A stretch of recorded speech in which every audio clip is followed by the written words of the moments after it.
letting me come and speak to you, and I really appreciate that. Wanted to let you know we had some good news today for the campaign. We received the endorsements for the other two candidates who were in this initially, Gabi Grossbart, as well as Josh Bitterman. We also received endorsements from Mike Bishop, former congressman, and then also received one from Erica Shockey, who ran against Haley Stevens last summer. So that was a really nice thing. I'm very grateful for that.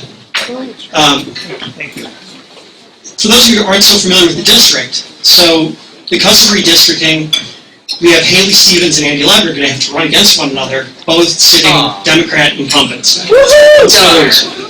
So if you want a sense of exactly how important this district is, and how important it is to make this a Republican majority in Congress again, I would ask you to take a look at the debate between Haley Stevens and Andy Levin from May 24th. In that, when Haley Stevens was asked about the causes of inflation, she insisted it was price gouging business owners. That was the expert analysis that she had around inflation. Andy Levin, his claim to fame at the very beginning is that we need to have a day to celebrate abortion providers. And at the same day, in the same moment, he was contorting himself not to say the word woman. They were pregnant people, all sorts of things. So, and then the last thing that I thought was really interesting in the debate is both of them were fighting about who came up with the idea first about packing the Supreme Court.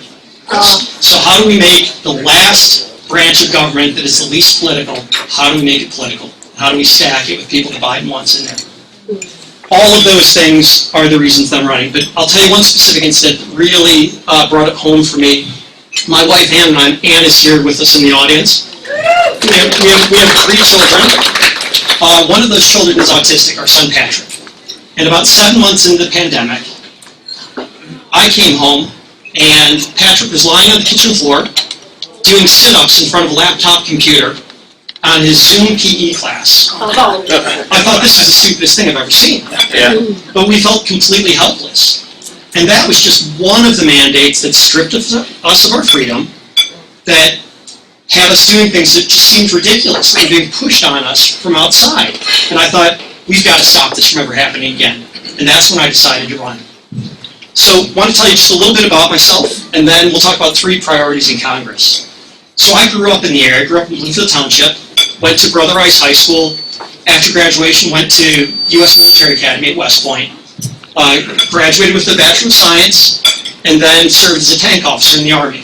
So I was stationed over in Korea in the mid-90s, stationed at Fort Knox, Kentucky, and then I stayed in the reserves for a number of years after that.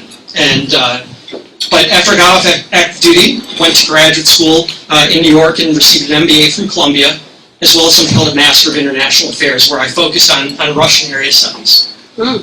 So now I've worked in banking and finance for about 24 years and received a designation called a CFA. It's a Chartered Financial Analyst. And I only mention those things because I think it's important. Having the background in economics, having the background in finance, how you can be a responsible steward of taxpayer funds is one of the critical things that's happening today, and not make silly decisions that's going to exacerbate inflation. So 3 priorities that I'll have when I'm in Congress, and these are among many, but just want to mention these briefly here tonight. Inflation. This did not have to happen. 8.6% was the reading that came out on Friday. This was lit on fire a year ago on a straight Democratic Party vote. When they voted to put $1.9 trillion into the economy, that didn't need to happen. In the first quarter of 2021, the economy grew at 6%. That was not a hobbled economy at that point.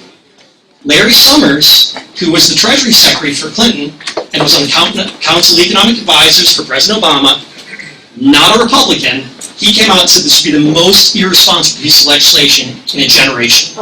And they did it anyway. Haley Stevens and Andy Levin both voted for it. Straight party line vote. Kamala Harris broke the tie in the Senate, and it went through.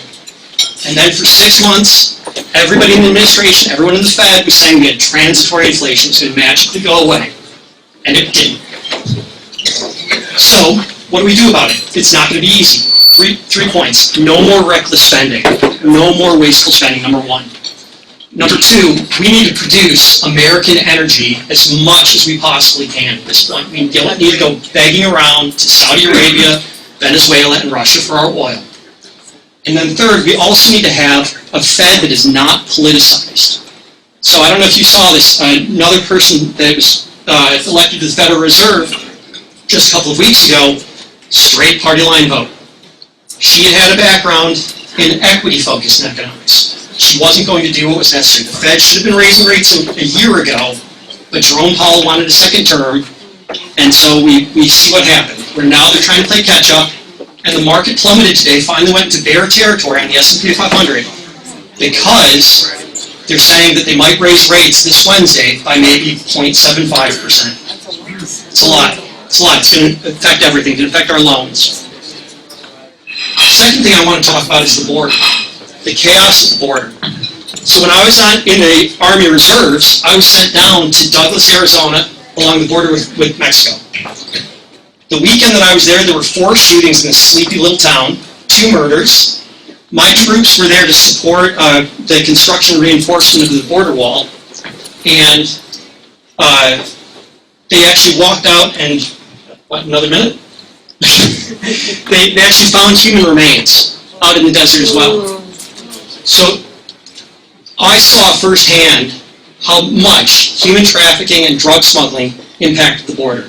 Last thing I'll say that I want to get in is the military. Nobody suffered a consequence from what happened in Afghanistan. Nobody was fired. There's no accountability in the administration. Our military needs to fight and win wars. We do not need to be politicized. It is not something where they need to push crazy agendas. I will focus on that. I will make sure they have the funding they need so that we have a military that's so powerful it will never be challenged. And that's it.